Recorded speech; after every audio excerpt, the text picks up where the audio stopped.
public hearings that we approved tonight between the City Council of the City of Caroline and the Planning and Zoning Commission of the City of Caroline. And I'll ask staff to give us some guidance on our program tonight.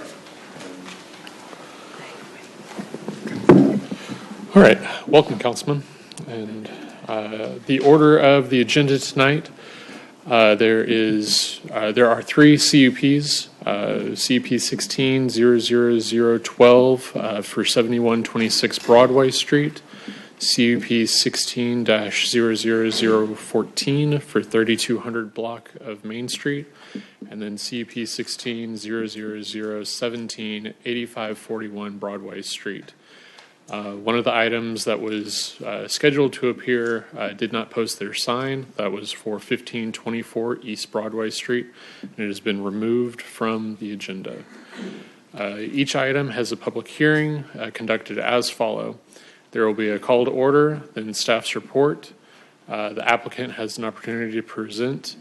Public comments in support or opposition are welcome. Please come forward to the microphone.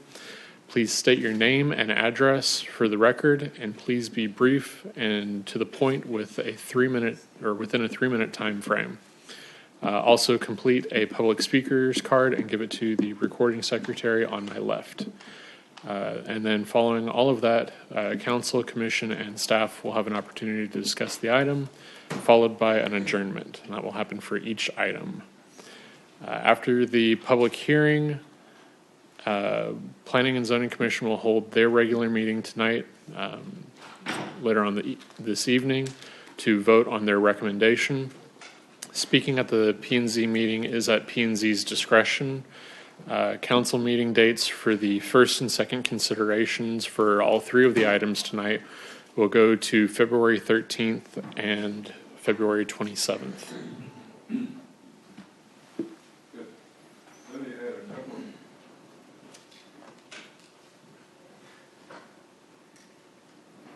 Let me add a couple of items to that, and that is that we're not making a decision during this particular standalone public hearing. That will be made further in the process of handling these particular issues. And also, if you have a question or something, go ahead and ask it. But we will not be able to dialogue with you until we get down to item 5 on our collective agendas, when I'll have one of the council members or our commissioners present the question in your behalf.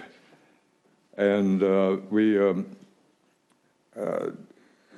ask that you be sure, and the microphone is in a position where it doesn't flex a little bit for you to bend it to your own personal height specification. But if you get close to the microphone so all of us can hear what you're trying to say and give us your report. That information in the record, we do have 3 public hearings tonight. I will open each one with a gavel, and at the end of each public hearing, I will close it with a gavel. Then I'll proceed for the next, for all 3 of the public hearings in that fashion. So let me open a docketed public hearing for Zone Change 2016-00012, and ask the chairman of the Planning Commission to read into the record the purpose of this hearing tonight. Thank you, Mayor.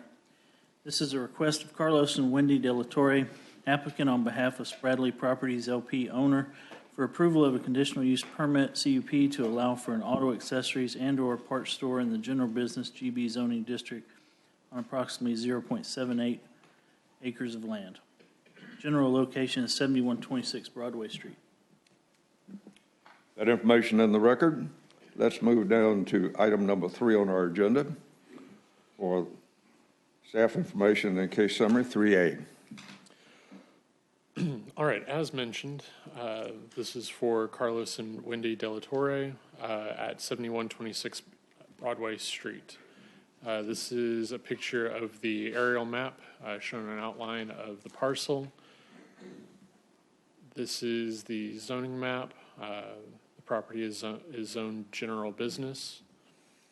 And this is the future land use map showing this area as business commercial.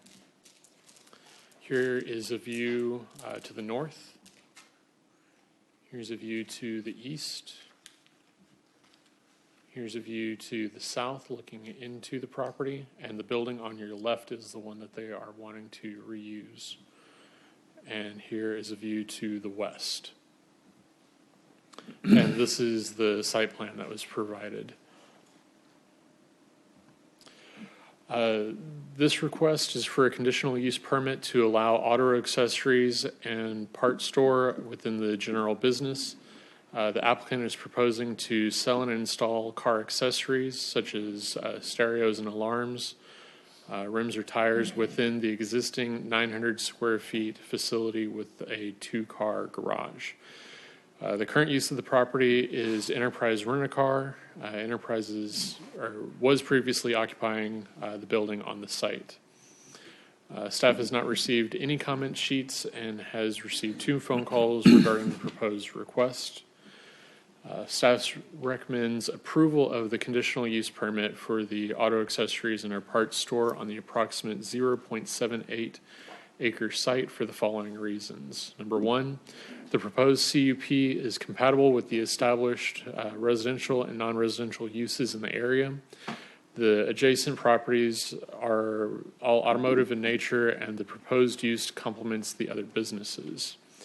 The application is for an existing building that does not require any additional improvements.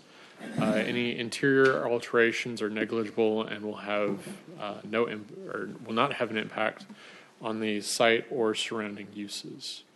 And this completes staff's report. Good, I appreciate that. Let us move then to item 3B, which will let the applicant make a presentation. Is someone here representing this piece of property?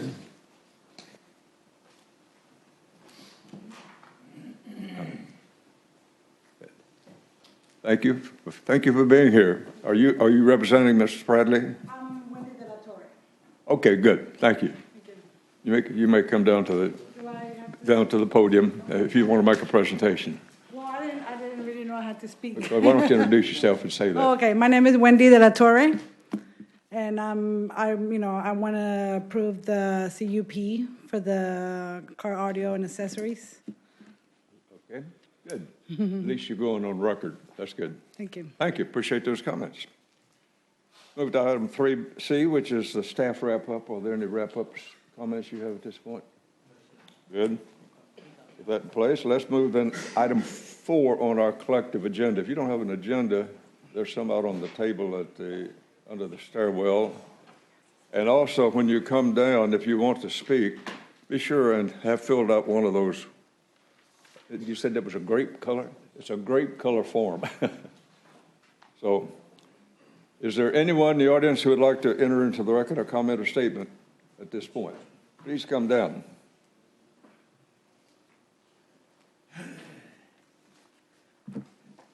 Hi, I'm Kara Campbell. I live at 2723 Manville Road Bypass. My house is directly behind that building that they want to put the audio installation in. I've been in the house for 20 years, and there is issue with noise from stereos that we get even from the gas station on the corner that actually causes reverberation in our house. And it can happen any time of the day or night that we get reverberation of the windows, of the glass, of the doors. This building that they're talking about, to my knowledge, the 2-car garage doesn't have any type of insulation or anything specific to keep sound into that building itself. And I anticipate that anything with audio is going to be tested outside and would be a noise nuisance to us. In addition, with the exception of Enterprise, almost all the other auto facilities that have been in that place do not use their own spots for parking. They use the majority of the street, and it is a residential neighborhood, and I have many issues with cars being parked up and down the street, where I've had to even complain to the city about it before. And I anticipate it would be even worse with this type of traffic going in and out of that spot. Good, super. Wonderful. And you did fill out one of the forms? I did. Good, super.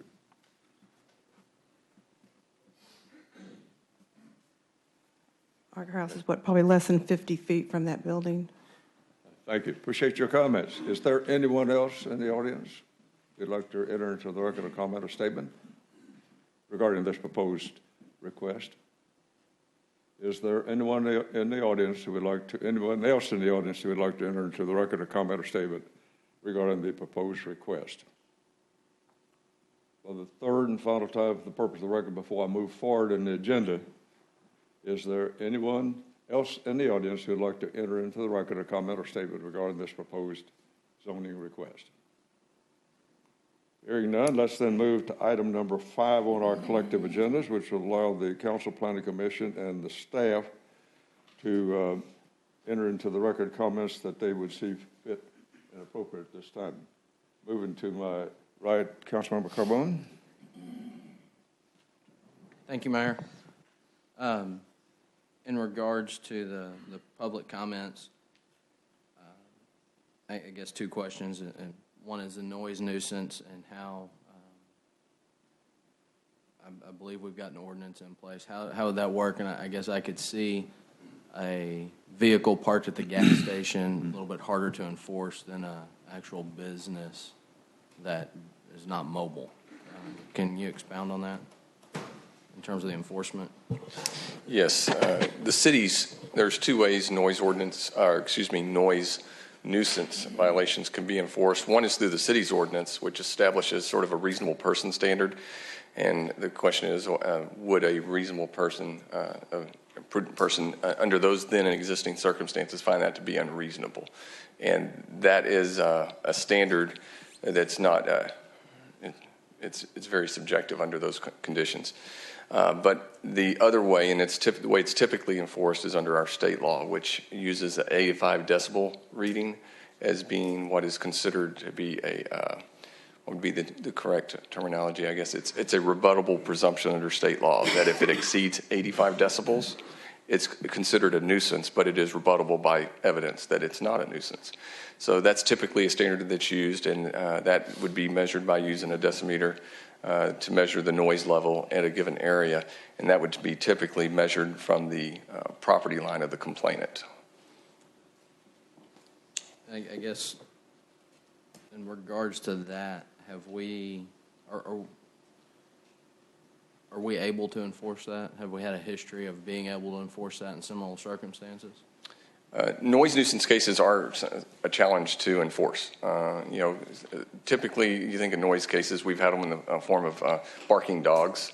And then other instances, we've had it where people have been, maybe somebody's has a garage band and is doing that and creating too much noise. It could be a business where they're having a DJ and creating noise. And typically, normally what happens is somebody goes out and complains. And the individual can realize, okay, it's being too noisy, and then they turn it down. The difference here is that this is a business, which will be an ongoing business. I think that's their concern, as opposed to the periodic event that could occur. So to answer your question, it is enforceable. The other option, of course, beyond these enforcement penalties, which would be used in a municipal court, the other option would be some type of civil action between neighbors for circumstances like that. If it's interfering with the peace and enjoyment of their property, they may have a civil action. And in terms of parking, I guess, is there, I know when I drove by and Enterprise was there, they did park on the street. Is there ordinance or to not allow that in this area? I'll defer to planning on the parking requirements, but typically, as far as parking on the street, it is possible to park on public streets unless there's signage that would prevent it. Okay. And on staff report under recommendation, it says with the following conditions, and it has 2 conditions listed out, but I don't see those as conditions. Is that, was the recommendation for approval with conditions or just for approval because of the following reasons? The recommendation actually did not have conditions, so that's erroneous there. There are no conditions. Okay. Those are the reasons for approval. Initially, there was some thought, the fire marshal had some comments, but then we realized that would be taken care of when they came for a certificate of occupancy, so there was no reason to make that a condition of approval. That's something that they would have to do anyway. All right, thank you. Reed, did you have a comment? Thank you, Mayor. If I could speak with if you don't mind coming back up to the podium, yes.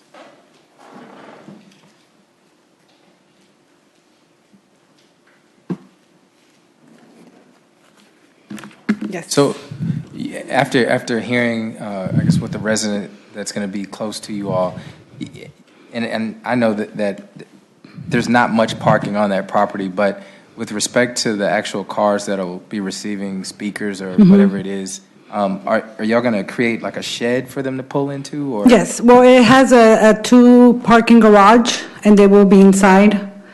The noise, it's not gonna, it's gonna be a constant, music or anything like that. We would install, the stereos or the speakers, and then we would just show the client how it works for a minute and take it off.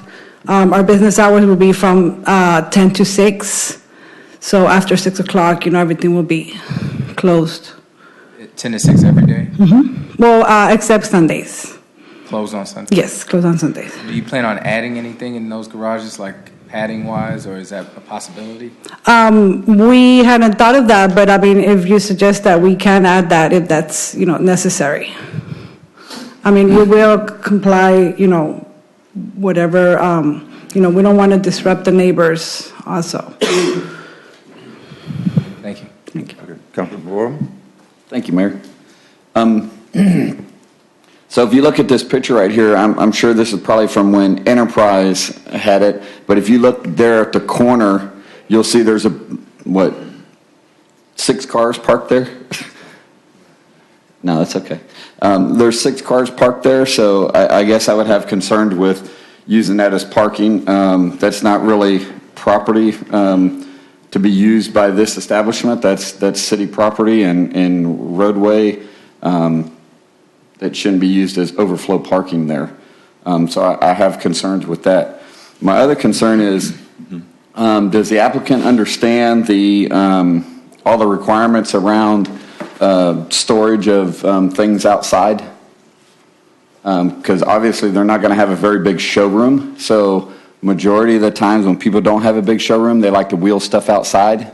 So I just want to make sure that the applicant understands all our rules around storing stuff outside. And then as far as the decibel, there's also something called the sound pressure level, which is where you'll hear that bass thumping, opposed to actually rating something in decibel level. Do we have something that speaks to the sound pressure level? No, the answer to that is no. It's, again, generally speaking, under state law, it's measured in decibels, but under the city's ordinance, it's based on a reasonable person standard under those circumstances. So we don't have that.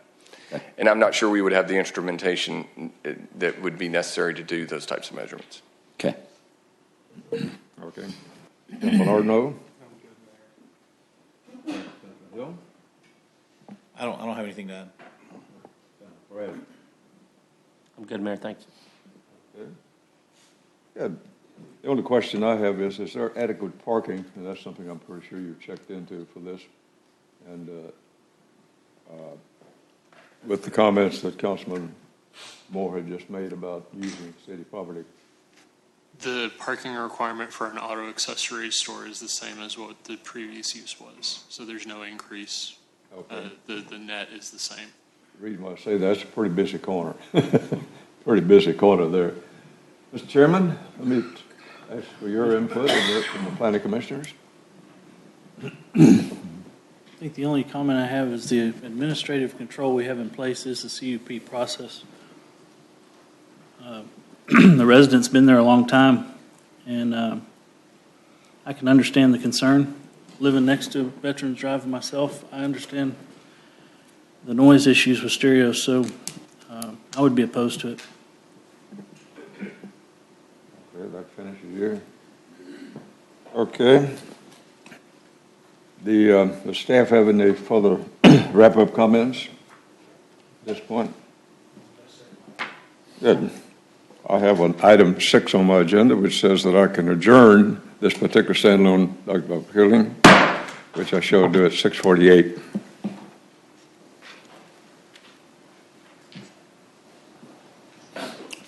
Let me open a standalone docket public hearing for conditional use permit 16-00014. Ask the chairman of the planning commission to read into the record the legal purpose of this meeting tonight. Thank you, Mayor.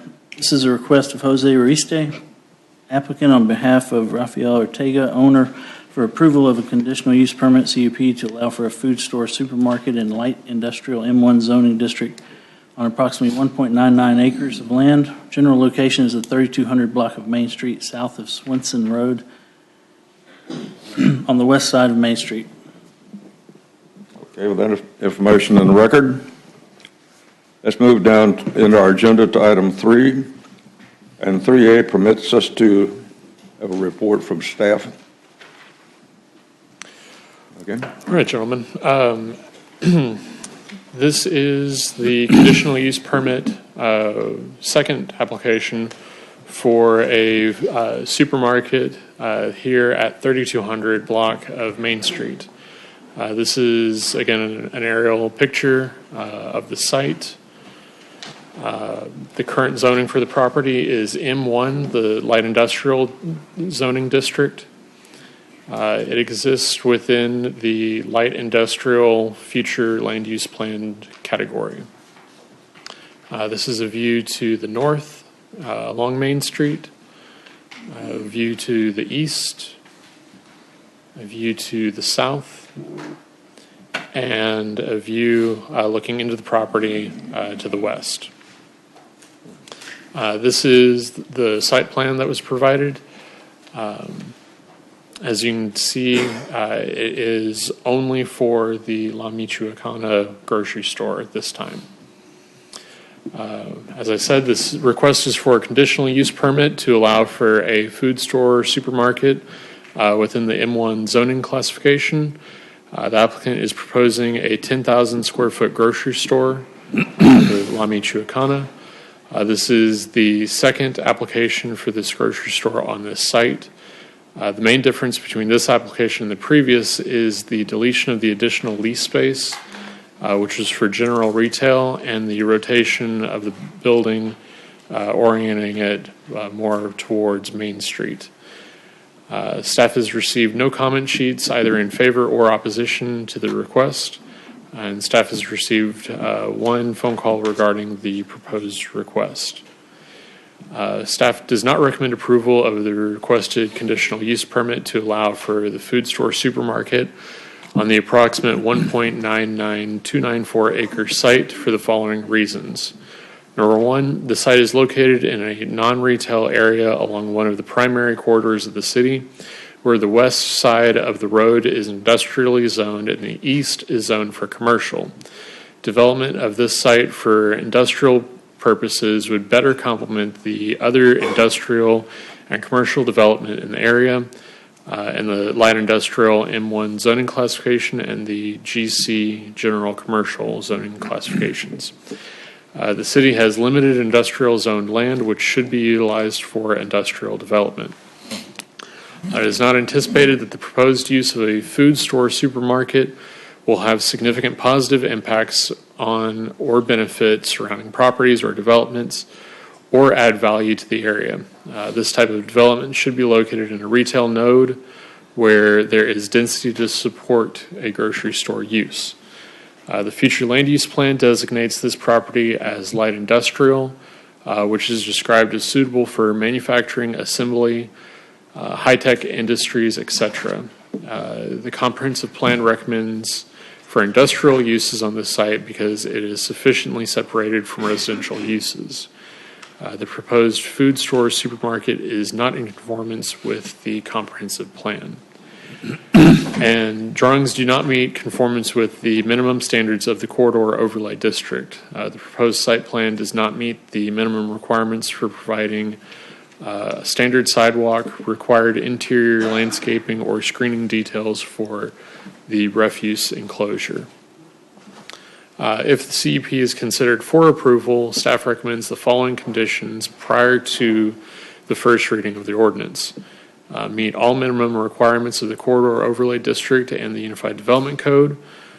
Drawings provided for the CUP do not meet the UDC requirements. Revise the site plan to show conformance with sidewalk standards, the required interior landscaping, and the screening details for the refuse enclosure. And then obtain TxDOT permits and provide a traffic impact analysis at the time of plating or permitting. Also install a fire hydrant within 400 feet of all portions of the building and provide a 25-foot water sewer easement during plating along Main Street. All landscaping within that easement will need to comply with Public Works plating requirements.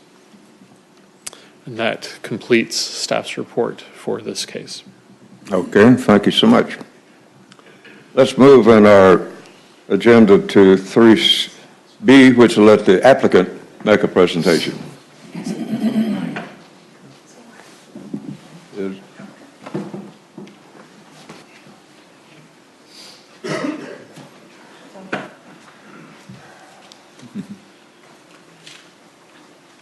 And thank you all for being here tonight, and appreciate your Yes. My name is getting all Jorge. the visuals out here for us. Wait just a second.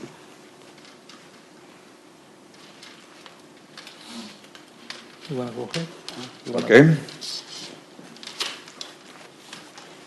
I would ask that since we're taping this, and we want to make sure if we ever have to go back, we know who said it, be sure and give us your name and address Rosa and who Acosta, you represent, so that we could tie that to the tape recording. representing Rafael Ortega for La Michoacana. And the closer you stand to the mic, the better we go here. Rosa Acosta, representing La Michoacana. Rafael Ortega. Thank you. As you see, these are the illustrations that he brought. Okay. I believe they submitted, they revised the plans in order to comply with all the requirements of the CPU. I guess the engineer he'll explain it in details. La Michoacana is a business that's been established for over 30 years, and they cater kind of like a concept similar to CVS, Walgreens. Inside the Michoacana, they have food. They sell food. So basically, with the traffic on close 35, they cater to those people where they would either going to work or coming back from work, and they have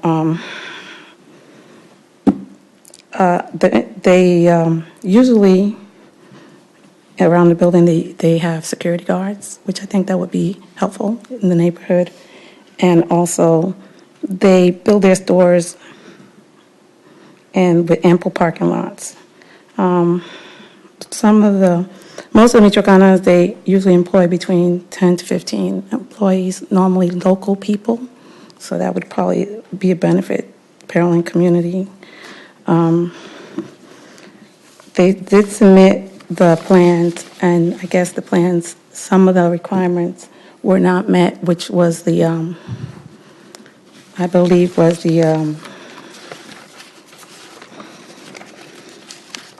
excuse me.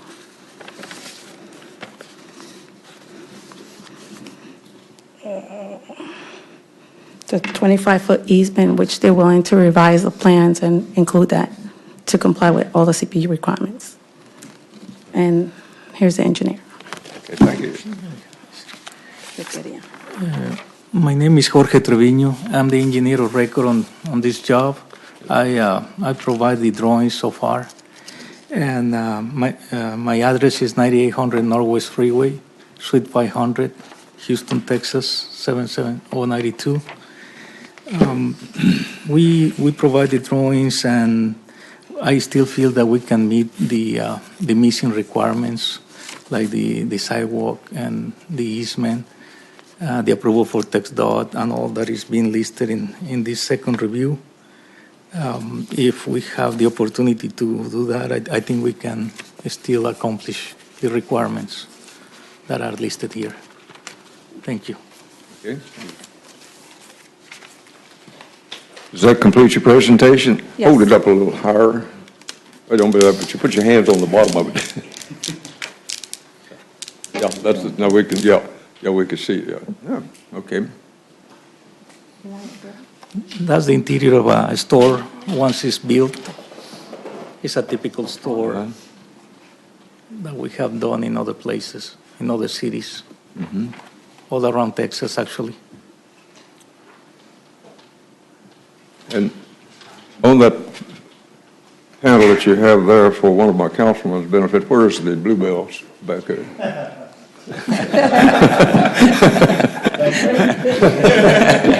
They will be. Got to get serious about this, you know. That's good. Thank you. Does that complete your report? Yes, it does. Very good. Very nice report. Thank you so much. Thanks. Does staff have any wrap-up comments at this point? Okay, good.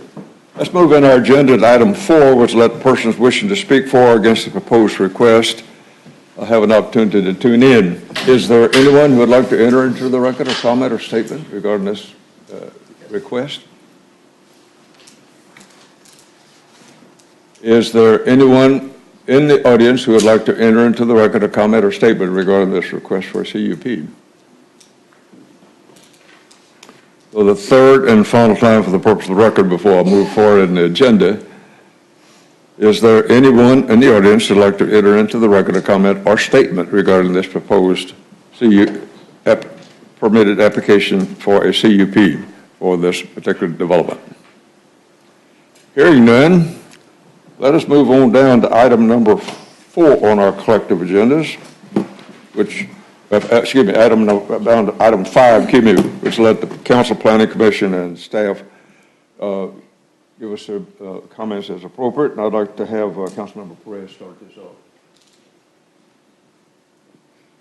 I'm okay with the CP, the use. I think you've got some site plan issues to work through, but I'm sure staff will get that.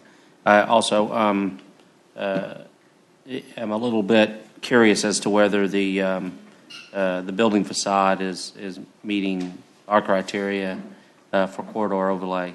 So I think you might have some challenges there. But overall, you go through the design process, I'm fine with the use. Councilman Hill? Thank you, Mayor. Yeah, I think that the corridor overlay district is going to be a problem for y'all. Aside from that, though, I'm in agreement with staff. I just don't think this is a good fit for that area, given we're limited on industrial use, and I just don't think it's the right fit. So. Councilman Ordnum? Good, Mayor. Okay. Councilmember Moon? Councilmember Reed? No. Councilmember Rabone? That's very good. That completes the council. Let me ask the chairman of the planning commission if you are the members of the commission like to submit comments at this point. No comments, Mayor. Okay. There being no further business before this thing, I'll move to item number 6, which will let me adjourn this standalone docket public hearing at 7:01.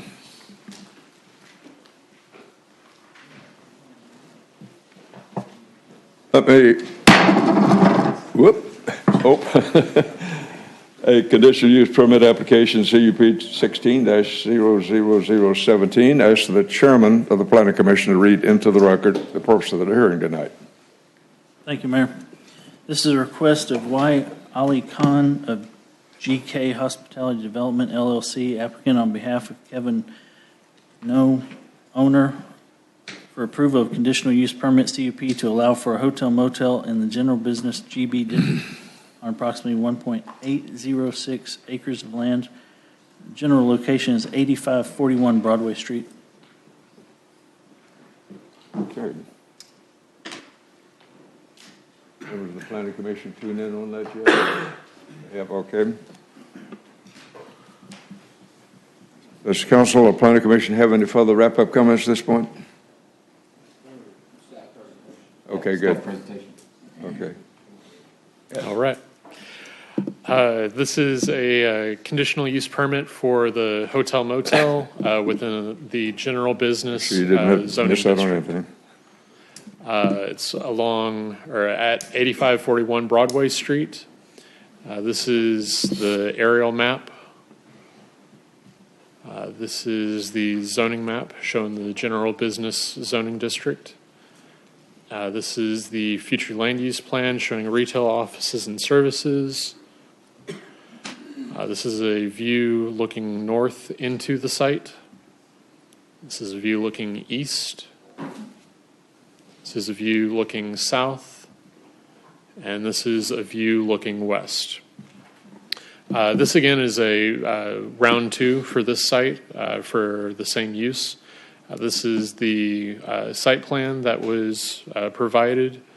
Some things to note, they are showing a fountain just across from the entryway to the hotel. You kind of lose the detail with the size of the site plan, but one interesting thing to note about the site plan. And then this is their landscape plan, and then their site lighting plan, and some facade elevations, rendering of the facade, and then a rendering of the site plan. This request again is for a conditional use permit to allow for a hotel motel within the general business zoning district. Again, as I said, this is the second application for the hotel motel on this site. The applicant is proposing a 4-story country inn and suites with 78 rooms on this undeveloped parcel of land. The main difference between this application and the previous are in the site layout and the reduction in the total number of rooms from 86 to 78 rooms. The landscaping has been enhanced to provide additional screening along the east and west property lines.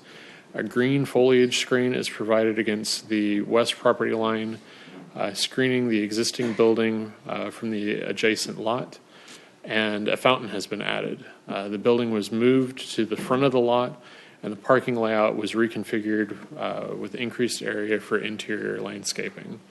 And just to give you all a better idea of where that greenery screening is, it's right behind the fountain here. Staff has not received any comment sheets or phone calls regarding the proposed request. Staff does not recommend approval of the requested conditional use permit for the hotel motel on the approximate 1.8060 acre site for the following reasons. Number one, overall, the site is too narrow to fit the proposed use. For example, the plan shows the service exits of the hotel facing onto the entrance exit driveway of the post office to the east, where a planting area of 6 feet along the east property line is shown. In the rear parking areas along the east property line, the proposed landscape strip is reduced to approximately 2 feet. The plan also shows the hotel's entrance facing the rear of the commercial building to the west, where a 7-foot landscape strip is shown. These proposed areas are not wide enough to provide adequate and efficient screens and buffers. Number two, it is not anticipated that the proposed use will have significant positive impacts on surrounding properties or developments or add value in the area. There's already an existing supply of hotel rooms in the area with both La Quinta and Candlewood Suites within a third of a mile from the site. The subject site that is located in the middle of a block with limited access to other adjacent lots is not an appropriate use for this use. If the conditional use permit is considered for approval, staff recommends the following conditions. Meet all minimum requirements of the Unified Development Code. Drawings provided with the CUP do not meet the UDC requirements. The height of the building appears to exceed the 45-foot maximum required within the general business zoning district. Provide a corrected elevation prior to the first reading of the ordinance. Number 3, obtain TxDOT permits and submit an approved traffic impact analysis at the time of platting or permitting. And number 4, all landscaping within any utility easements will need to comply with Public Works planting requirements. This completes staff's report. Oh, good. Thank you so much. For information and record, let's then move to item 3B, which will let the applicant make a presentation.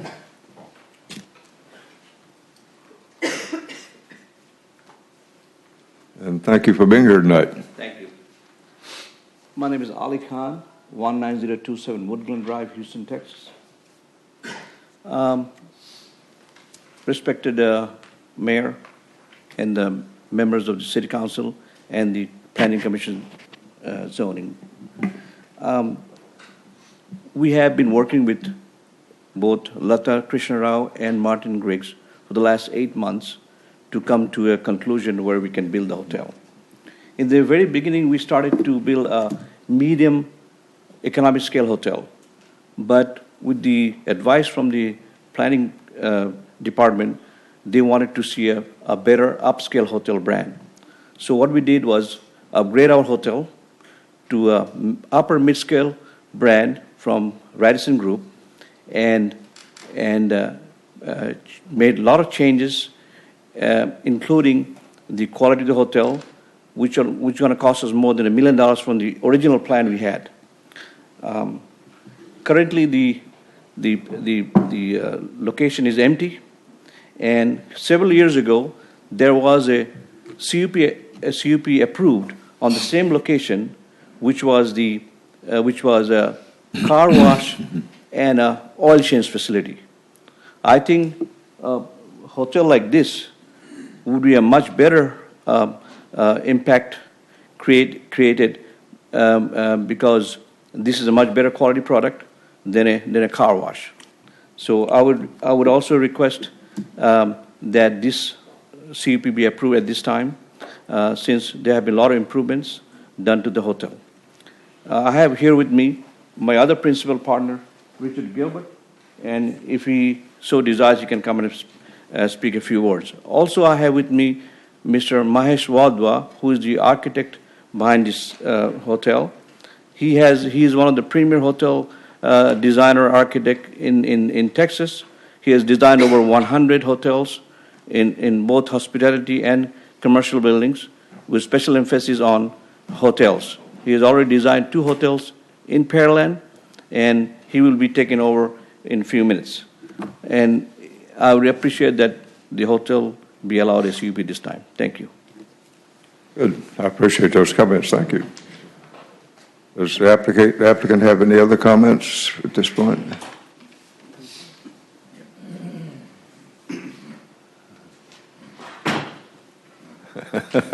Thank you for being here tonight. Thank you, Councilman, Mayor, Planning Commission. My name is Richard Gilbert, 17150 Butte Creek Road, Houston, Texas.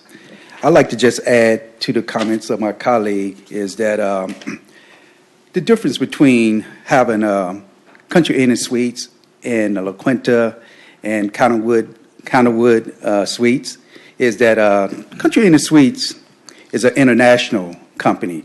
Carlson and Radisson build hotels all over the world, not just local in the United States.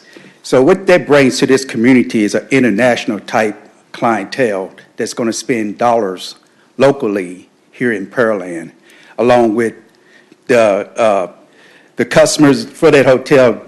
By spending dollars locally here in Pearland will also create more tax dollars for the community. And also by building this Country Inn and Suites, we went from $4.5 million to almost $6.5 million on this new redesign plan by our architect here. But I think this would definitely be a good addition to that part of Pearland that's going to bring a different type of clientele to your community. Thank you. Good. I appreciate your comments.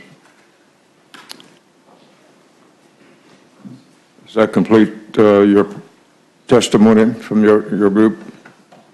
The architect will be... Good. Thank you. Thank you for being here.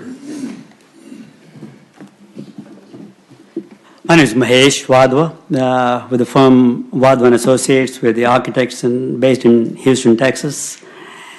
1120 Blaylock, Houston 77055.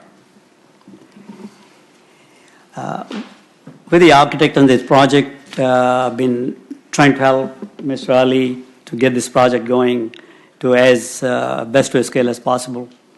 And we brought to a conclusion that this will be a good product here.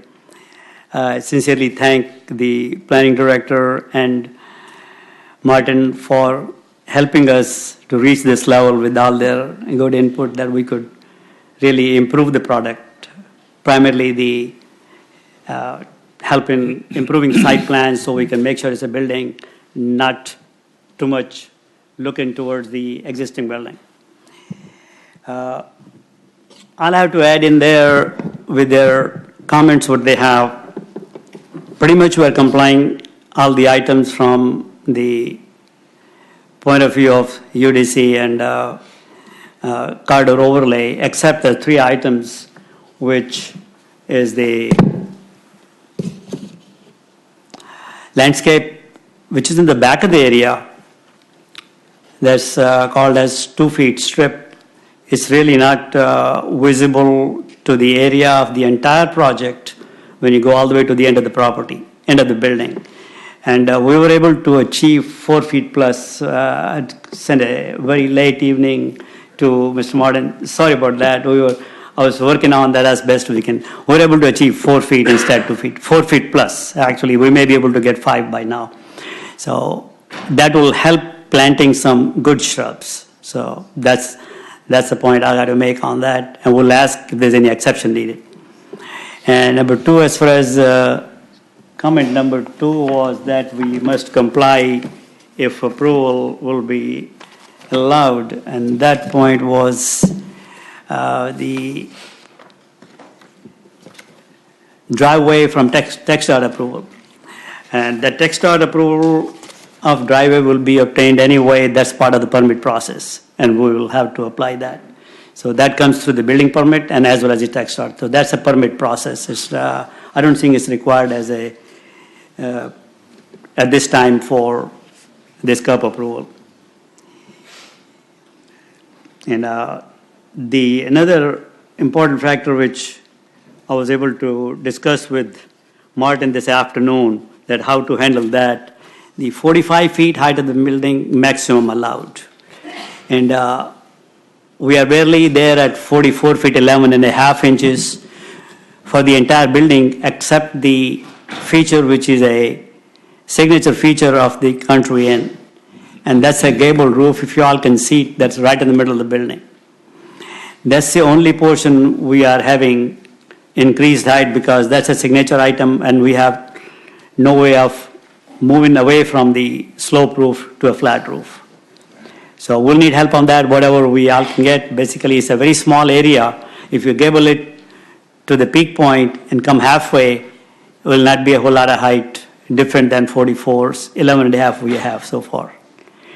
And a few more things I need to point out, which Mr. Ali had already mentioned about this. This project will certainly have a positive impact than a negative. That's our opinion as architects when we are looking at the property, what's surrounding us, what's behind us, what's on the main road. Primarily 3-side main road and two additional sides. Looking towards the east, we have a driveway going towards back, which is never used. It's always locked. That is by the USPS department. It never gets used on it.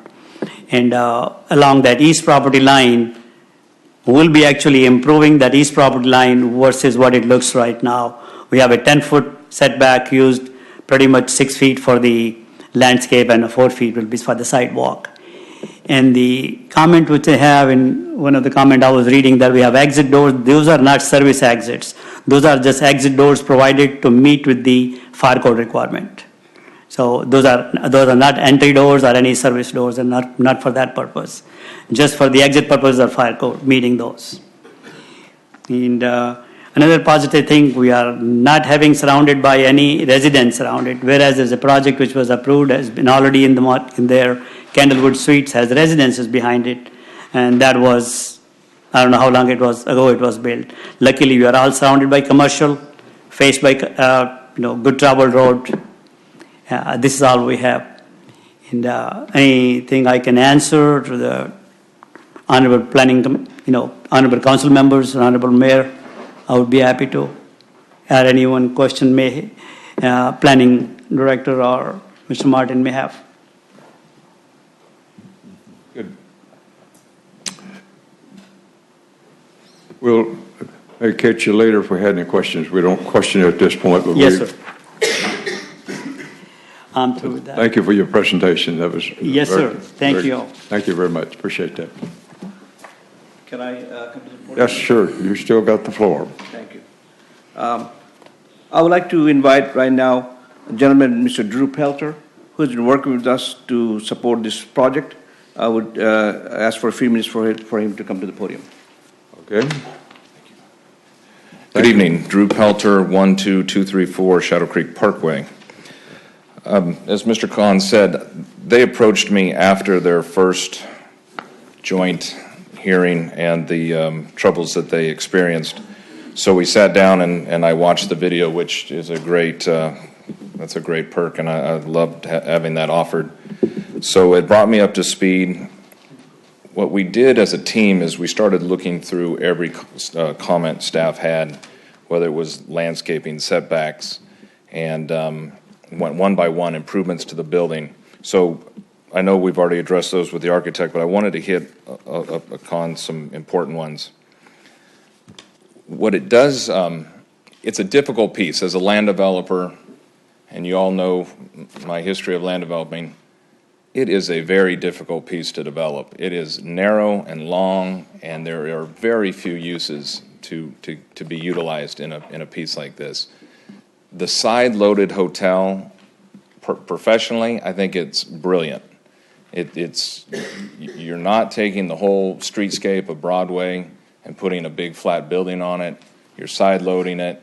So then we went another step. Instead of just looking at, if you can picture almost every hotel in the surrounding areas that are kind of these 70 to 80 hotels, hotel room buildings, is usually the sides are very unattractive. They're flat, they're square, they don't have windows or anything. These gentlemen, once I met with them and said, we got to jazz this up, we got to make something that Pearland would be proud to have on their main road. First of all, they bumped the window, the glass in the building. It represents 25% of the building materials. That's unheard of in these cases. The other, if you look at the rendering, and maybe I can get there. So you see the side-loaded hotel, and just take a look at what the side / what would become the streetscape front. It does not look like your ordinary hotel. All of those windows were added. Then they took another step and added stucco and stone to the building materials. So it does not look like your ho-hum building. Also with the relief, it's not a box, it's not a shoe box. It has several pop in and outs for relief of monotony. And then the other step that these gentlemen did is the city ordinance require 10-to-1 on landscaping to cars to trees. They went to 9. The city requires a 6-foot setback. They went to 7. So they have tried to up the game in everything in the quality department. They took at a cost of $1 million, they upped it from an economy hotel to a middle upper quality hotel. Again, just a bigger name, the Radisson, and just bringing a bigger quality. And my last point that I'd like to touch on is what it brings to the neighborhood. Again, difficult piece. It might sit there for decades from now because there's so few things you can put in there that's a quality. But I looked up a car wash that's near my project, full-blown detail shop and everything, and we already know that's been approved on the CUP at a previous date. CAD, Brazoria CAD has that listed at $249,000 of taxable value. This property brings in $6 million to $6.5 million of taxable value to the area. To me, that is 6 million reasons on why this is a very good thing to put on Broadway and Cullen. The other thing is 28 to 32 permanent full-time jobs, also more than a car wash, and higher paying. The other is during construction, which would be up to a year, 9 months to a year. You're going to have 200 employees of trades that will be working in that area constructing this thing. So it does a tremendous amount of good to the area. If all of us are here for any questions and comments, we look forward to fielding them all. I really think that Mr. Khan's team has listened to staff, has made the concerns that they had, and has really put a quality product down for Pearland. So thank you for everybody's time. Good. I appreciate those comments. Thank you. Come in for Yeah, our architect would like to have a little word before we Okay. leave. Please step up. Thank you for allowing me. Comment in reference to the screen wall facing west to the existing building, which is a back wall. We have a very long screen wall. It is not just at the area where we have a fountain or the water feature. The screen wall goes, I'm sorry, I do not have a way to project it on the screen. The screen wall goes, if it starts from... Yes. Screen wall is basically starts 27 feet from the first parking, and it goes all the way past the entrance, another 30 feet. So it's a pretty long screen wall. It pretty much hides the portion where the electric meters and all that are on the west wall of the building. So Mr. Ali is not going to spend millions of dollars a year to have a building looking towards the wall, which is unattractive. So we are trying to take care of it. And we'll do, if anything else will be suggested by the Planning Commission, absolutely, we'll be happy to do. Thank you. Good. I appreciate those comments. Thank you. Yes, sir. Thank you all for being here. And let's move down to item C, which is staff report or wrap up. No wrap up at this point. Okay. Let's move then to item 4 on our collective agendas, which would permit persons wishing to speak for or against this proposed request. Is there anyone in the audience who would like to enter into the record a comment regarding this proposed CUP request as presented? Is there anyone in the audience who would like to enter into the record a comment, statement, or testimony regarding this proposed request for a CUP? For the third and final time, for the purpose of the record, before I move forward in the agenda, is there anyone in the audience who would like to enter into the record a comment, statement, or testimony regarding this proposed CUP 16-2000-00018? And hearing none, let's move to item 5 on our collective agendas, which would let the City Council, the Planning Commission, and staff present their questions or comments at this point. I'll start off with Councilmember Carbone. Thank you, Mayor. I appreciate the changes to this and going to a higher quality. I think looking at the site, this is an extremely tough property to develop. I think there's a lot of value on this parcel.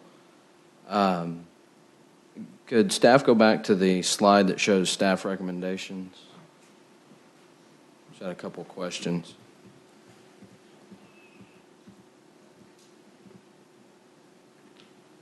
Which particular? Right there. Okay. I've probably asked this before. Will not any development that we see have to comply with the UDC on number 1?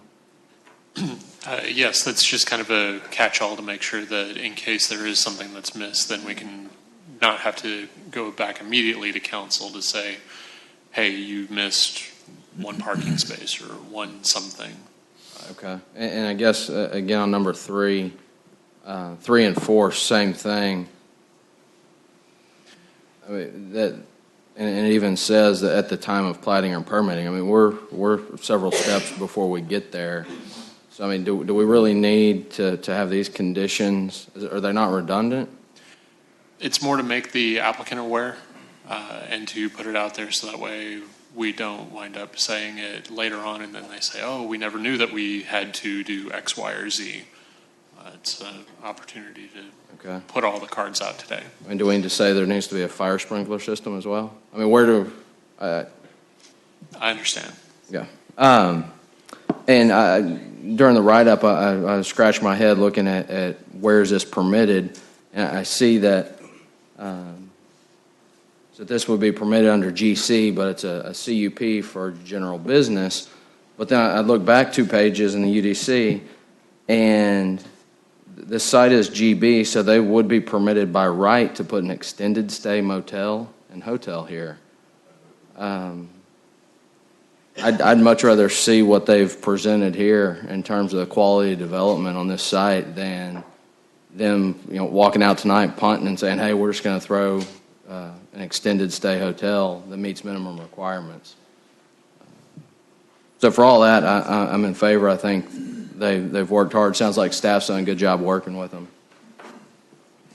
Councilmember Reed. I don't really have anything. Just thanks for going back to the drawing board and presenting something different, something more improved than what you presented the first time. Councilmember Moore. Thank you, Mayor. I have to agree, this is much better than what we've seen before. I do have some questions, though. So behind the property, there's a retention area. Is that going to be utilized by the applicant, and is there enough space there, or are we required to have retention for this? Yep. That is on another, it's on an adjacent lot, which is for, I think that's on the post office's lot. Okay, so by right, they don't need to have retention. There will be detention on site. If you look at the site plan, it's at the end of the, since the site's so long, the rendering was for the portion of the lot where the actual building is on. It wasn't shown on the other. And I'm going back here because somewhere in here where it talked about so see, talked this about is the buffer between the hotel and the current existing property to the west. And I don't, I understand more so on the hotel side that they would want to buffer that opposed to what their neighbors there would want because it's the backside of their building. And these buildings are typically only going to be occupied in the daytime. So I don't know why that they would have a concern with the hotel being there and a buffering. The hotel, I think, would have a bigger issue with the buffering than their neighbor there. And then my last question would be the property on the adjacent side, on the other side of the road, the post office road. If that was to develop, is there enough room for buffering between the hotel, the road, and then whatever would be on that piece of property next to the Jiffy Lube?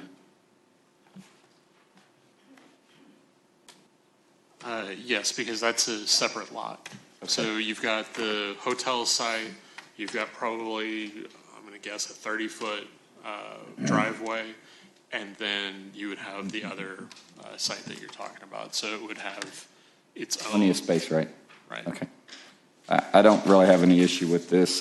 Thanks for going back to the drawing board on this. That completes your comments? Yes, Mayor, it does. Thank you.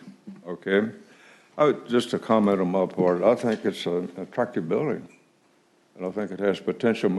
I'm a little surprised, unless the piece of property was a steal and you just are a gift to you or something, that type of a facility, attractive as it is, need a bigger piece of property to exhibit it in the fashion that ought to be exhibited, and instead of cramming it into a location there, because I know you had to take some rooms out. That doesn't help your financing any. So I'm just surprised that you tried to put that type of a nice facility in a small shoebox. So, but it's your decision and not mine, of course. Councilmember Hard, no. Councilmember Hill. Well, first of all, I'd like to say that this is a record because we've gotten through a joint public hearing, and I don't think Keith has said a word tonight. No, I love it. It's not over yet. Yeah, it's not over yet. Yeah, I appreciate you all making the changes that you did. I think you heard loud and clear the concerns last time. And it wasn't going to work last time, and I think that now this is a lot better, and I think it's something that probably will work. So anyway, that's all I've got to add. So I want to point out a couple of things on this site. One, I think it is a very challenging site to develop, and I think there's a couple of challenges that make it more, or a couple of issues that make it more challenging, and I think create a hardship on this tract. Is like they have the post office driveway that's next to them, which we have. They have no right to use for joint access. And then when I researched the plat on adjacent to it, Central Office Park, Note 11, we required mutual access across the tract, but we didn't across the 3 lots, but we didn't require it on the adjacent tracts, which creates kind of a difficult situation for these guys to get secondary means of egress. So I'd like us as staff to look at, go through that hardship and make sure we can find a way to accept the site. I think by virtue of me saying that, I think y'all can tell that I'm for the site. I appreciate staff's concern, but this tract has come in with a myriad of iterations of development over the last 10 years. Offices, car wash, I think a couple of other uses, auto-related. There is, I think, zero possibility we're going to get anything better than what we have now. So I have a concern about, denying this and trying to make the perfect the enemy of the good.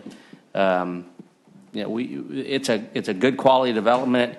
Is it absolutely 100% perfect? No, but can anyone really imagine us getting anything better than this on this long, narrow tract where they have access issues?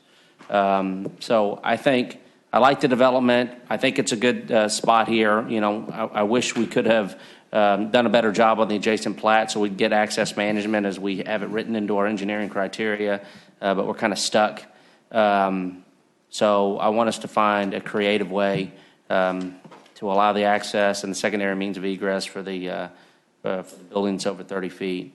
Kind of echo what Councilmember Carbone said. I think the conditions are basically for them to follow our criteria. So follow our criteria. Our approval of the use is not an approval of the site completely. So you still got to go through the permitting process and follow all our criteria. But to be honest with you, I'm excited that we get something on this piece of land, particularly something that's of this quality. So I hope we find a way to make it move forward.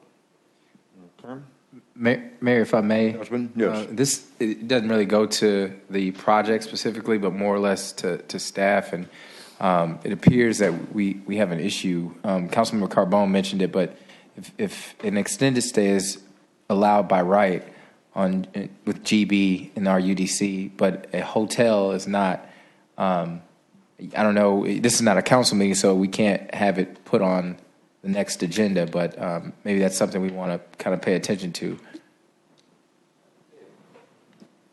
I think staff is taking note of that if for any potential future changes to the UDC, if we're going through our table of permitted uses. Actually, we're going to bring back the table next month to update the table based on the decisions that were made for planned developments for auto-related uses, to add those 3 uses back into the table. So we will fix this too then. If I can ask just to clarify, so you want the hotel to be permitted by right in the GB as well? What I'm saying, what I'm saying is, I mean, if an extended stay is permitted by right, then a hotel should be permitted by right, or an extended stay taken off. I don't think, I always thought a hotel was permitted by right in GB anyways. And so, but to see that it's not, but then extended stay is, basically what I'm saying is we need to decide, and we as a body need to decide which direction we're going to go with it. But like Councilmember Carbone said, if they wanted to, they could go build an extended stay, which has much less, they don't have to build as quality of a product as they're presenting to us. And so we're kind of in a situation, it's obviously not your fault, I'm looking at you from a legal standpoint, but we're in a situation where, not saying we cannot, deny them, but we're in a situation where, they can go back and build, some cheap-looking product. So, Any further council wrap-up comments? Hearing none, let me move to the chairman of the planning commission and the commissioners for input. Chairman? Don't you guys have anything? The only comment I have, and we'll discuss it, I guess, further in the next meeting, is the conditions tied to the presentation material that we've been presented on previous CUPs like this. We haven't tied that material to as a condition. And if we approve certain things, they have to be tied to the condition, or they can change. We've had that happen prior. So if we like what we see here, we need to make sure that gets tied to the condition, so that that's what's built. That's my only concern. Thank you. Based on all the comments from council and P&Z, does staff have any wrap-up comments at this point? No wrap-ups, okay. Let me move to item 6 on my agenda, which will let me adjourn this doctored public hearing. Application for CUP 16-00017. We're adjourned at 7:39. Now, let me give you how we're changing the change of shift here. The council will leave the council agenda table.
Okay, we'll call the regular meeting of the Planning and Zoning Commission Monday, January 30th at 7:54 PM. I think we have one absence. David Selski couldn't make it. He was sick. He did call in, so. Going on to item number 2 is the consent agenda. Have item A, consideration and possible action, approval of minutes and excused absences from May 16th, August 15th, September 26th, November 21st, December 5th, December 19th, the regular P&Z. And excused absences for myself, Thomas Duncan, Troy Pradia, from the December 19th P&Z meeting. Item B, also on the consent agenda, consideration, possible action, final plat of Stewart Heights at Savannah, Section 3. Does anybody wish to remove anything from the consent agenda? Do I hear a motion? I move the consent agenda be approved. I'll second. We have a motion and a second. All those in favor of approving the consent agenda signify by raising your right hand. Motion passes 6-0. Moving on to new business.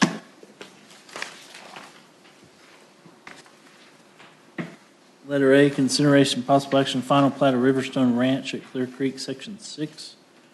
Do I hear a motion? We have a motion, we have a second? I'll second. A motion and a second. Staff have a report? Yes, sir. Vince Husted, city staff. Let me.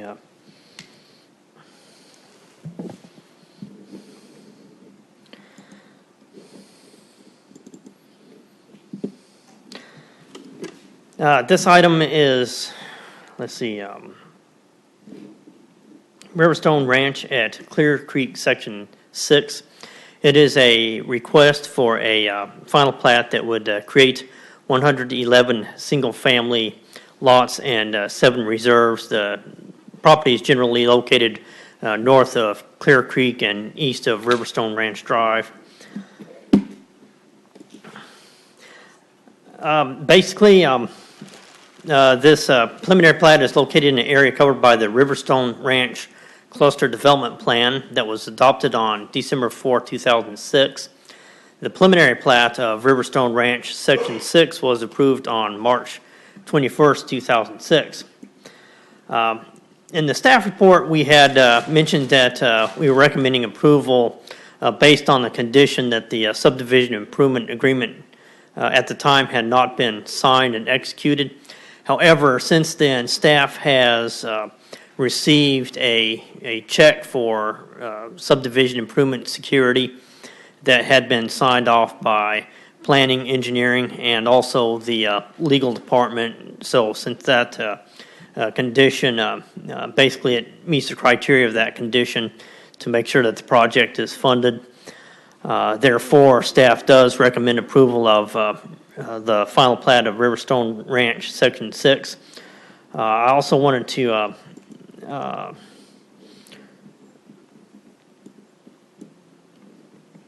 let's see what's going through here.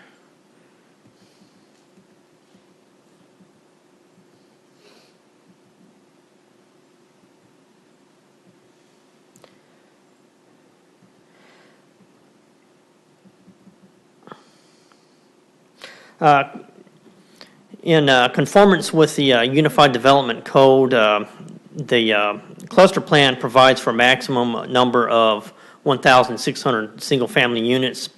The cluster plan had also stated that there were 12 acres to be dedicated for the parkland. However, to enter into the public record, the applicant is currently working with the city to fulfill the parkland dedication in a manner that is most beneficial to the city. Basically, what it amounts to is that the applicant is working with the, it's my understanding that the applicant is working with the city to create a trail system in this area in lieu of the original parkland area. Of course, I would have to defer specific details of that to the Parks Department. And then that concludes my presentation.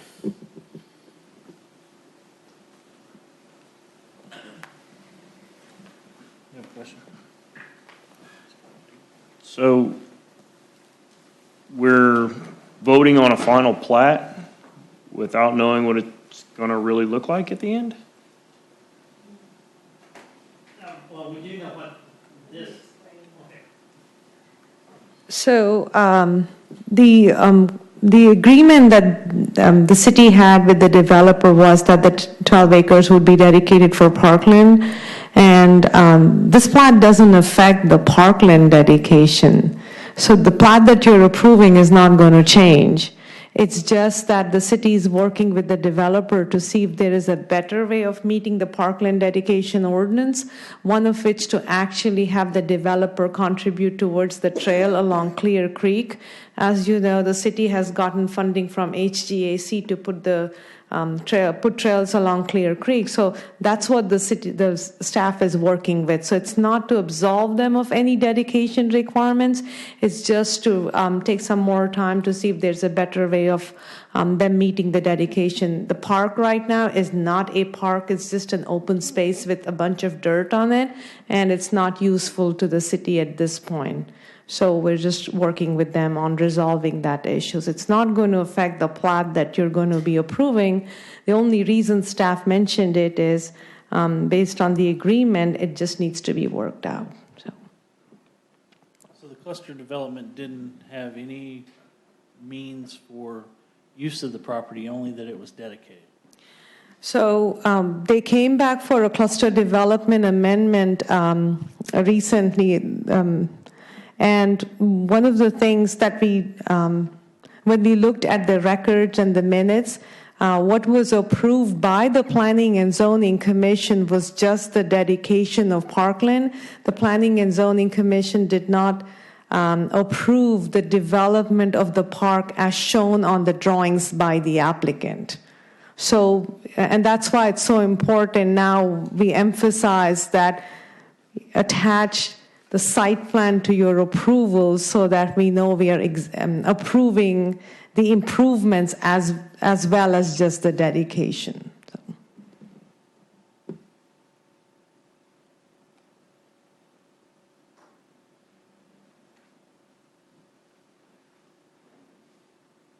And just to reconfirm, staff did report that the subdivision agreement and funding is in place. Yes, that's correct.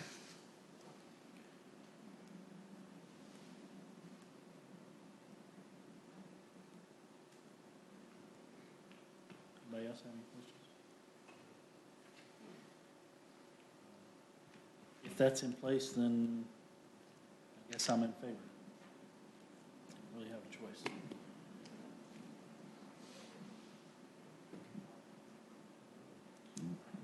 Okay, all those in favor signify by raising your right hand. None opposed, motion passes 6-0. Moving on to item B, consideration possible action zone change application number CUP 16-00012. I will refrain from reading the whole thing. This is auto parts and accessories, CUP at 7126 Broadway. That we previously heard in the joint public hearing. Staff have any addition, or, Hang on. I I'm a- need a motion. Yeah, I move to approve CUP 16-00012. We have a motion and a second. Does staff have anything additional to add to the material we covered in the joint public hearing? Yes. I'll start with Mary. Do you have any comments? No, not really. It's what's been going on out there for a long time.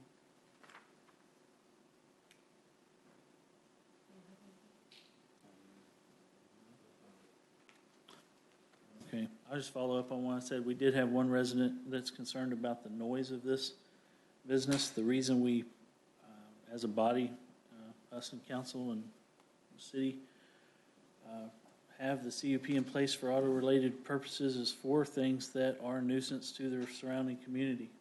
And I believe that there is a possibility for that to happen. And the best way to keep that from happening is to keep those businesses from locating in areas where there would be a nuisance to the surrounding community. I'm opposed to this one. If it was simply an auto parts store without the audio installation portion, I would probably be more apt to say yes, but it's going to cause a problem.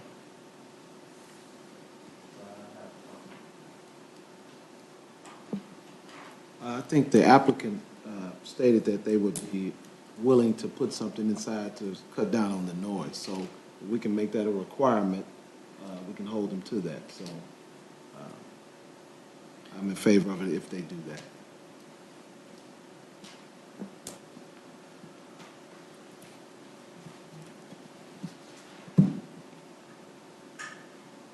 Does anybody have anything to add? You want to add that as a condition?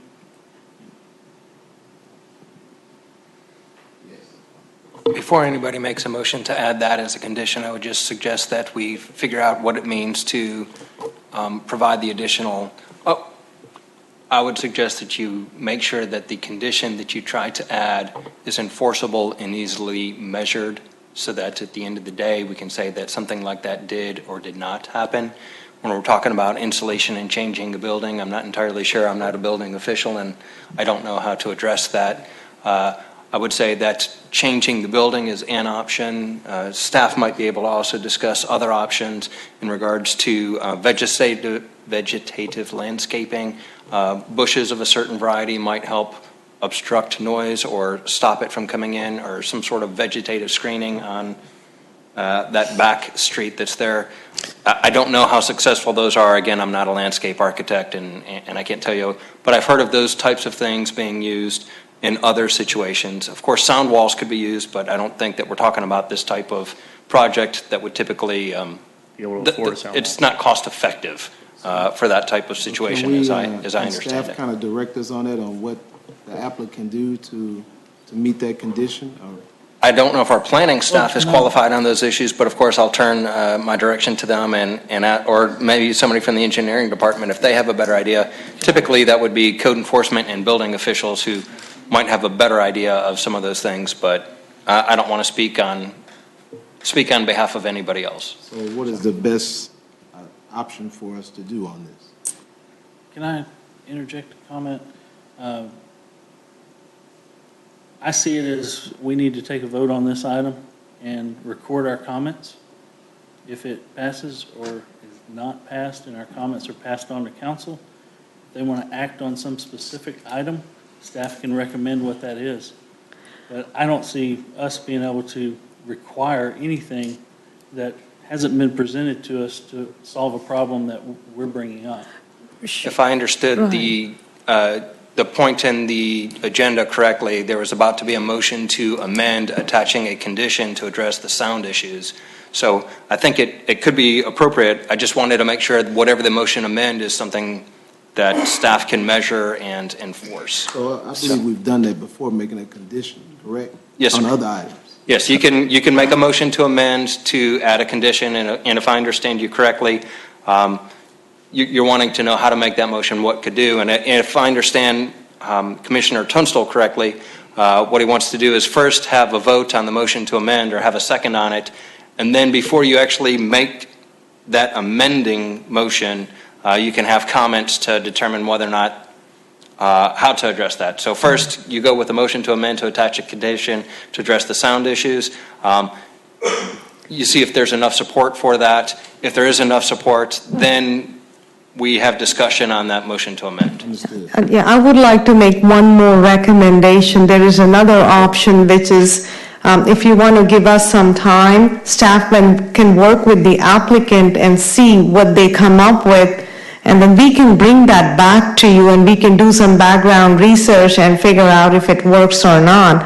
there is that third option. It doesn't have, you don't have to make a recommendation today. You can postpone it and give staff and applicant more time to work on this, and that way we'll have an opportunity to ask the applicant what things they can do too. So just wanted to throw that out. It doesn't have to be a yes or a no vote today. You can consider that option too. Well, I like the third option. Then the applicant getting with staff and then trying to figure out something and then coming back. That's just my opinion. And if that's what you'd like to do, instead of doing a motion to amend to attach a condition, you would motion to table until the first regular P&Z meeting for March? There is a February 20th P&Z meeting. That's not for plats only? No, that's a JPH night. Okay. Well, I make a motion to table it until the next P&Z meeting to see if applicant and staff can get together, find some formidable solution. We have a motion to table. Is there a second? We have a motion and a second to table. All those in favor, signify by raising your right hand. I'll be the lone opposer. I think this is pretty simple and we could have voted on.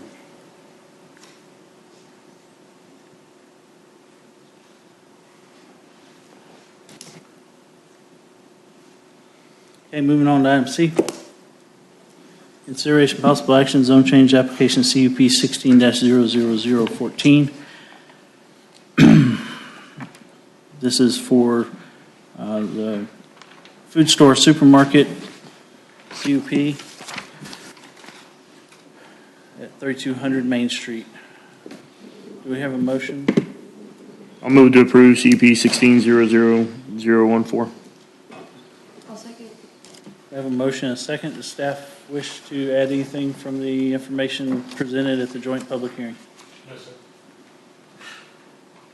Okay, we're in discussion. We'll start down here.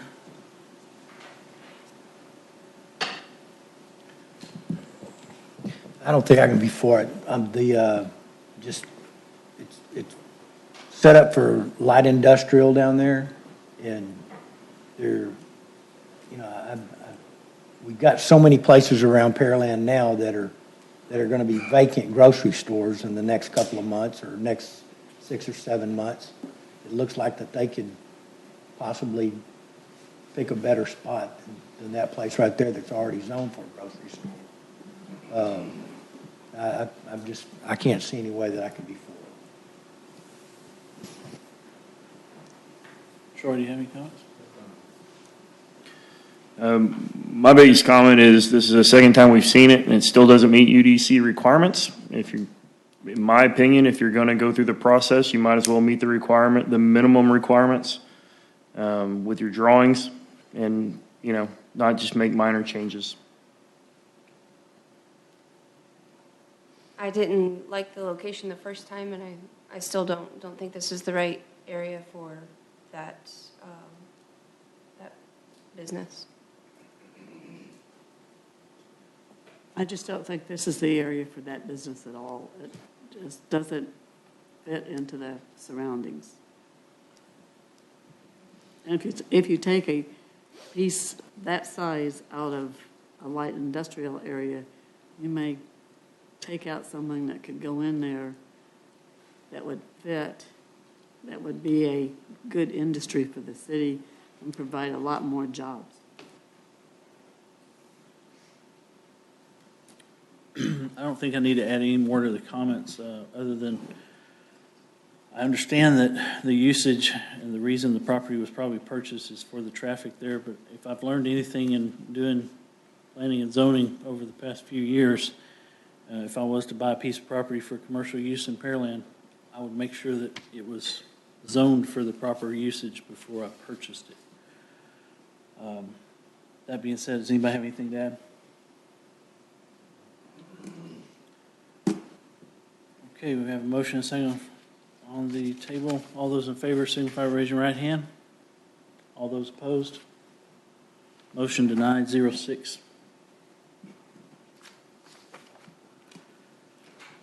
Moving on to item D, consideration possible action zone change application number CUP 16-00017. For a conditional use permit, hotel, motel, and general business zoning district, 8541 Broadway Street. Do I hear a motion? Second. Have a motion and a second. Staff have anything to add from the information presented in joint public hearing? No, sir. Start with Mary. Do you have any comments? I think this is probably the best use they're going to come up with for that piece of property. It's a difficult piece of property, and I think they've done a fairly decent job of coming up with a solution.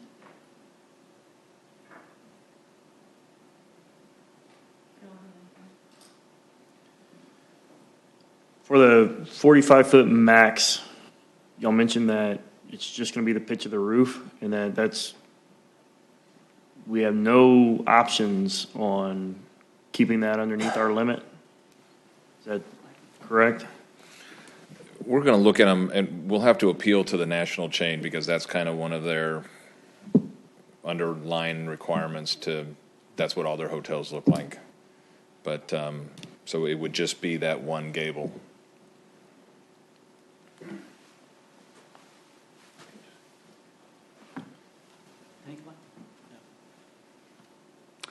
Just like Mr. Drew said, it's only the gable end of the building, which is way too far from the road if you take it. It's a little portion, 25 feet width of the building, that it gables up. So the peak is the highest point. The slope of the roof does that. It goes from the maximum height allowed. That's where it goes. It's just a feature, it's a signature item, nothing much you can do. We don't really have to have it. It's just a signature item. Franchise dictates that. So, like I said, it's the middle of the building, 25 feet width only, whereas the building length is 177 feet long. Yeah. So that's the only feature, yeah. Just wanted to bring it, it's only 25 feet wide. I'm sorry. Can staff bring up the conditions? And I'll go on to Troy. Sorry. Speaking of the conditions, I know that the council talked about not including some of these conditions, that some of the conditions are, basically meet our standards. If we're going to tie the site plan and, the rendering to the CUP, that's kind of a good catch-all for us to make sure that if we missed a parking space like you talked about, we can, basically enforce that they still have to follow our UDC requirements. So that's why I would like to add the conditions to the CUP.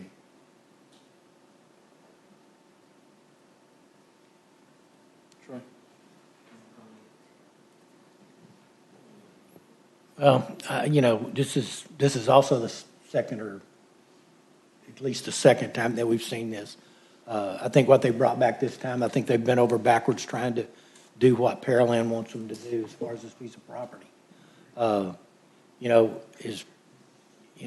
that it's a lot better than a car wash or anything else that they could put in there. I think that it's going to have better tax base than anything that they could put in there. They're going to have jobs there more than what anything else that's being put in there. I don't see anything but upside to it. And they're that's a quality product that they're putting in there. So I don't have any qualms whatsoever. Now, if y'all want to vote to put the recommendations in there, the conditions, I'm fine with it. But I think that they're just as interested in putting in a quality piece of quality product as we are seeing one. So.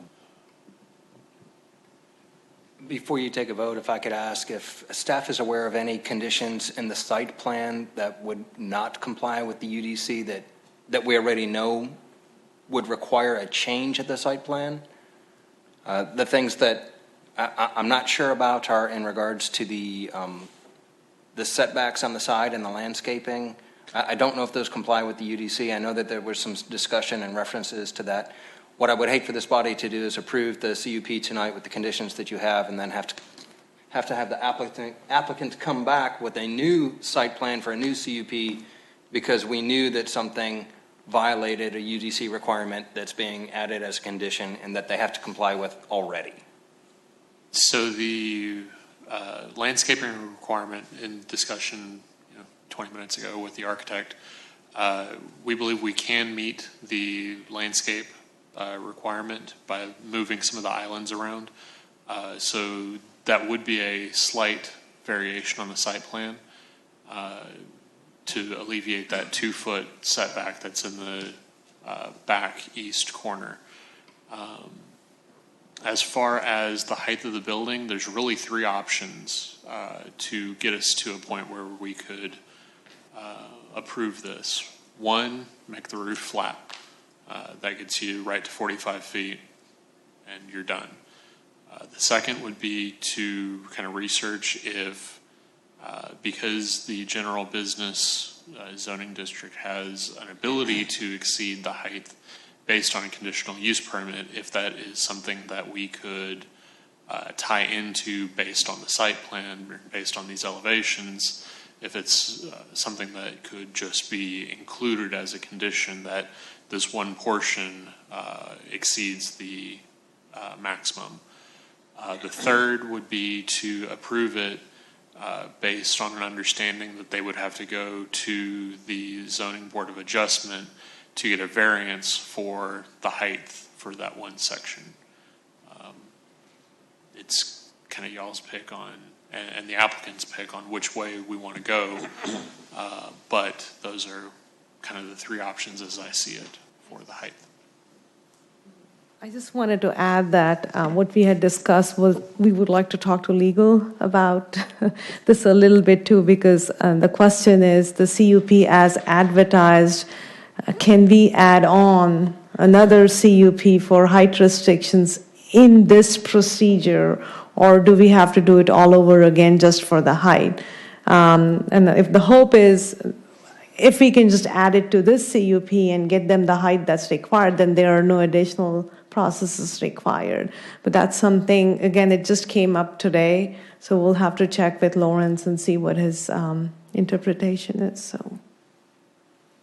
And I would think the posting for the CUP is about the use in the area. It's not specific to the height, but the public has the notice to be here for the whole CUP, and if the public is listening, I would assume that they've contacted us in some way, or I would hope that they are engaged citizens. So I think that you can address that tonight. There's not going to be another time that it has to happen.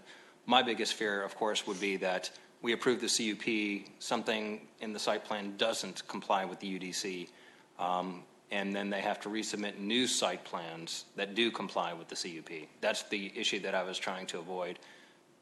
Let's not make the applicant have to post again and postpone the project. We want to make sure that if we know that something is non-compliant, we call it to their attention as quickly as possible. And I think that what staff is saying, that by the time they present it to City Council, we might be able to address those issues by changing the landscaping on the site plan, with the islands on the site plan, and addressing the building height by the time the site plan makes it to City Council. So can I ask it a different way, I guess? Could we recommend approval with the recommendation that,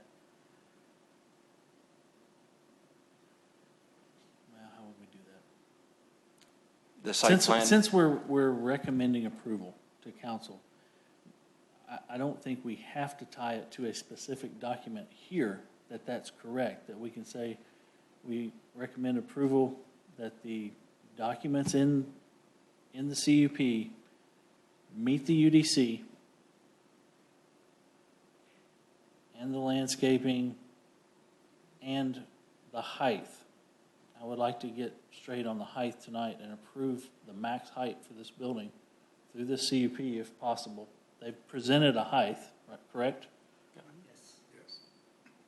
And that the documents are tied, that are presented to council, are tied to the CUP. So if I'm hearing you correctly, I think the motion would be to approve the CUP on the condition that the site plan be changed to show compliance with the UDC. I don't know if that's the way that the planning department would interpret a CUP, but that's the way from the legal department I would say by time this gets to city council, you need to have amended your site plan to address the non-compliant issues that we see now. So, and it sounds, if I am hearing from the applicant correctly, that they think that they're able to address some of those things. Some, they might need to go back to corporate on to get permission to deviate, but I think there are other country inns and suites in the area that have a flat roof, so I would be surprised if corporate didn't work with these local folks. So. This is actually the latest prototype they have. The one which are probably, you may have seen it, they're an existing prototype what they have presently to be done for all the new products, the new projects. That's the Okay. they keep improving the product. First, if our camera's not capturing you, I'm sorry. so if you have Sorry. comments, Sorry I about think that. it lines up with me, and it lines up with the podium, and it lines up with them and them. No, So. my apology. The franchise keep improving the products, every franchise, whether it's Holiday Inn or Country Inn or Marriott, they keep improving and changing the products, and we have to follow their latest. So that's where we are. Otherwise, we don't have, I would rather love to see a more modern design with the flat roofs. Okay, thank you. I think what I heard from council, and I don't know if everybody agrees, but I heard that they pretty much don't have a problem with this, with what was laid out in front of them. The height, the peak, everything. If that's at 46 feet, 11 3/4 inches, what is that height? So that we get it in any motion we may amend.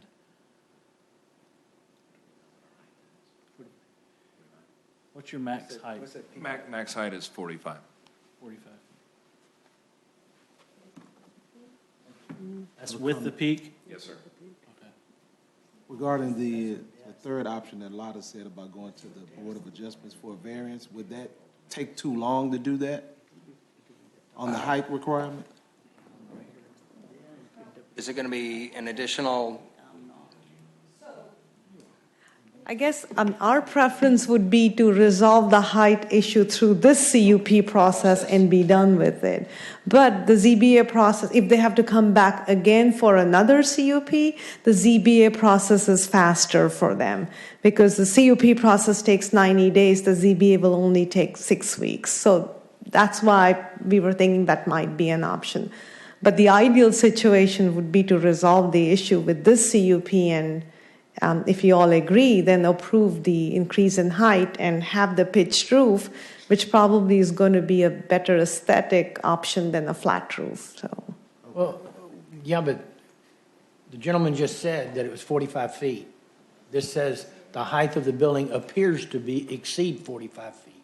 He's saying it's 45 feet, it's a non-issue. Go ahead. That's more. do you want to address that?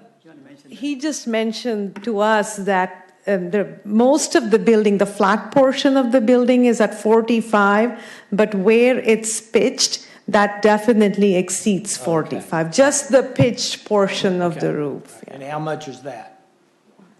That ridge is going to be, let's say, close to 55 feet. Okay, to be, to be on a higher side. That'd be close to 55 feet. But like I said, that's a monumental, their feature what they have, they call signature item. Okay, so put on my engineering cap. How many square feet of that building is going to be 10 foot higher than the 45? Because if we say it's going to be max. Yes, I give you the square feet, footage the on whole it. building could be 55 feet. I can give the 25 feet by 68 feet. I can give That kind of gives you an idea. It's just the central portion of the building that's pitched. If you look at the elevation, that central portion of the pitch, that's 25 feet wide and 68 feet long. I can give the square footage if you want, versus the percentage-wise is very, very small.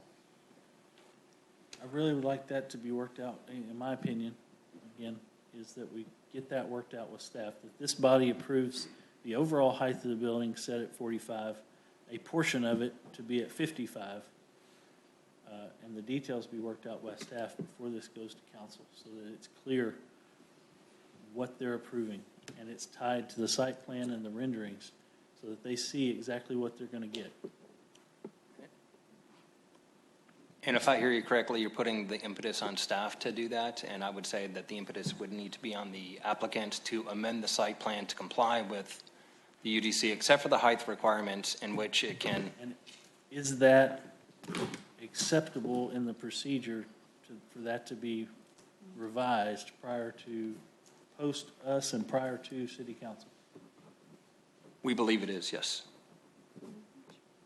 Okay, so what we need from this body is an amended motion to add the conditions to, that the site plan and renderings meet the UDC, that the height of the overall building be limited to 45 feet max with a 55-foot max on a portion of the building for the, what would you call that? Gable portion of the building. Gable portion of the building. I can give you approximate square footage versus the full length of the building, only on one floor, not on 4 floor. Total one floor area is about 12,000 square feet. And the peak height, what we're talking about, that will be an approximate area. I'm going on higher side, about 2,000 square feet. It will be about 1,900 square feet. So 12,000 versus 2,000, that's the only area we're talking about. That's the highest point. If you gradually take it, it is not. And the third item would be the screening. It's not up there anymore, but the landscaping.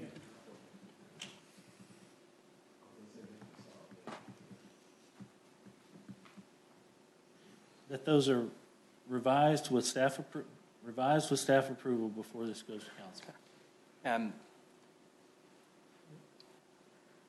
I disclaim that I'm not a fireman, but I have sat with enough firemen who approve plans to say that I know that when you adjust heights of buildings at certain distances, even if it's non-habitable heights, that adjustment might require certain additional distances for fire lanes or accesses for fire lanes. And again, the concern is that we approve the CUP with those height requirements, and then the fire department say that they cannot comply, or to comply, they have to make certain adjustments to the parking lot configuration. Before we do something again, it's to stop them from having to come back for an additional CUP to change the site plan. I guess that brings up a good They have an point. architect who might be able to address those issues right now. Again, I'm not the fireman. I don't know those things, but I know that I've had conversations with our fire marshal's office regarding that issue. So can staff and the applicants clarify what conversations have been had with the fire department and if these heights are going to change anything? And again, you're an architect, is that correct? Yeah. So he might be able to address that now and provide some additional information. So. Whenever the building floor exceeds the height of 30 feet, that is the last floor, whereas in case it will be the 4th floor. We have to have a lane 26 feet wide. I have already ran that through the fire marshal, personally have sent the plan to him, and we do some same kind of projects in other areas. So we have 26 feet already complied with the fire lane. So that's what the main requirement is. Sooner you have exceeding this last floor height more than 30 feet, 26 feet lane is required. And we have that fire lane on the site plan. So again, I'm sorry, sir, I've forgotten your name. Yes, sir. Mahesh. Mahesh? Yes, sir, you got it. So if Mr. Mahesh as an architect is confident in his assessment, and if something later comes back and the fire marshal has to disapprove that, it's a risk that happens if they're willing to take that, and if he's confident in his interpretation of those, then the city, again, would rely on the professionals to address those issues. We'd have to back up. So we would verify what he's saying. I just wanted to make sure that we address that issue because we're adjusting something beyond the standard for the UDC. There could be an unintended consequence of that, and it sounds like they've taken that into consideration already, and they're willing to go forward with that risk. So the motion that you originally had discussed seems like it would be appropriate. And I understand that these plans were sent by the planning also to the fire marshal. They officially have requirement of sending it there. And we were told, we were initially starting with portion of it with 25-foot lane, and then we discussed with Martin. He said, no, fire marshal requires 26 feet all the way. Correct. The previous site plan, when this went back in September, or the previous plan did show the 25-foot, and one of the comments from the fire marshal was that it needed to be a 26-foot, which changed some of the configuration of the parking lot. And this site plan did go to the fire marshal through the development review committee, so he has seen it. Okay, so does anybody have any other comments? I'm going to try to make this easy on us all, and the chair wishes to amend the original motion to include that the plans and renderings all meet staff's recommendations and the requirements of the UDC for landscaping,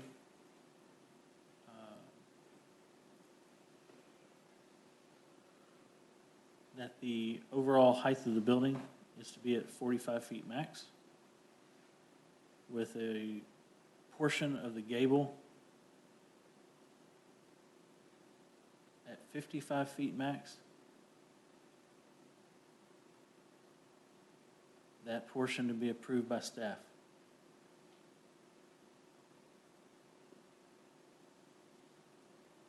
Is that good?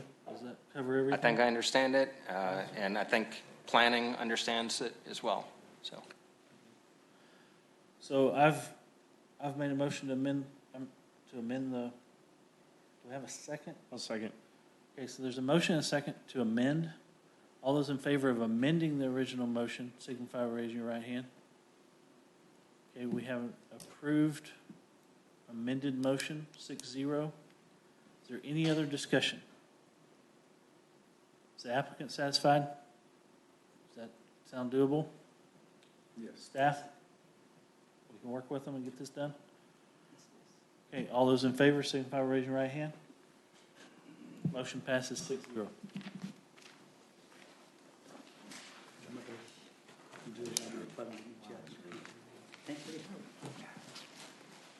Item 4, discussion items, Commissioners' Activity Report. Anyone?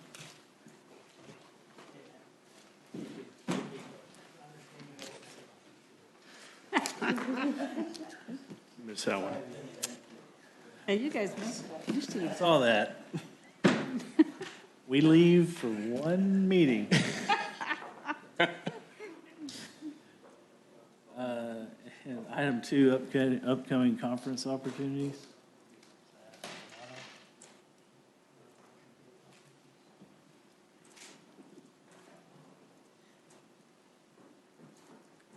We have discussed before that the next National American Planning Conference is going to be in New York. The dates are first week of May, and I think this information has been shared with you. We have one volunteer who's willing to go, and so we're going to make some reservations. We do have, the budget allows for one more planning and zoning commissioners to go, so let us know if you're interested. If we do book ahead of time, we can save some money and maybe see if we can get enough funding for a third commissioner. So just wanted to remind you all that that is, you have an option of attending the American Planning Association Conference in New York City this year. So. Is that May 1st through the 4th, or what are the dates? It's May 5th through the 8th. Correct.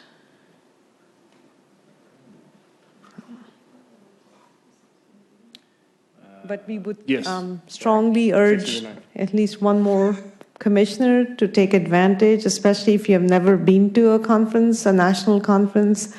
It is very educative, and what you see there is just amazing. And especially being New York City, there'll be a lot of exciting stuff. There'll be, mobile workshops that will take you to, developments around. And you'll get to meet the planners, the developers. Who knows, you might even get to meet President Trump. So, I mean, the last conferences we had tours of the Trump Tower, so, hey. I'll get back with you. Okay, okay. Do you have a question, Ginger?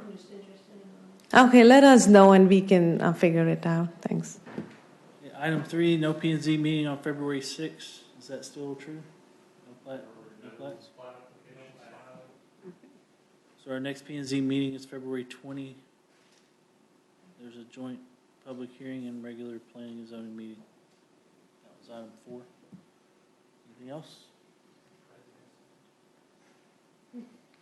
Moving on to item 5, we'll adjourn at 8:37.